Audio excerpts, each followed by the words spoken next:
Kalee sarara kaasee ammarraatti waan kan kootee hundumaa narraa fudhachaa as ga'e malee humaa tokko nan goone. Hiiran immoo waan garaa ishee jettee na arrabsiteetti. Kanammoo haamleen itti callisee ilaaluun qabu. Yaa miidhagina sagalee keeti.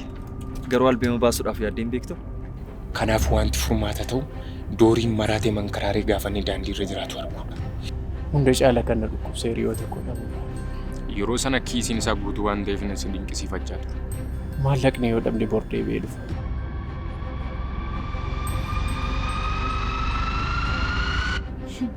Seexanni waaqa fakkaachuuf akka dhama'u hin beektu? Ganama garaa duwwaatti otoo kennitiif irra gaariidha. Garuu carraa isaa yoo dhabdes akkuma siin mijatetti kenniif. Dhugaasaa jedhe sagaleen hiyyeessaa boo'ichaaf malee sirbaaf. Jaallateetii maal abbaa isaa mana tuqa? Sanuu harka isaa balfa kana. Juusiin garaa duwwaatti gaariidha. Amma cireen qophaa'utti kana dhugi. Ani si hawwee hin beeku. Otoon si hawwa ta'ee si dura fidee akka hin beeku hin dhagatiin. Dogoggorri tokko akka uumuu barbaadu sitti miira. Kenneeraafi isaa dhuguuf jedhu naa dubbifte. Yeroo xiqqoo naaf laadha.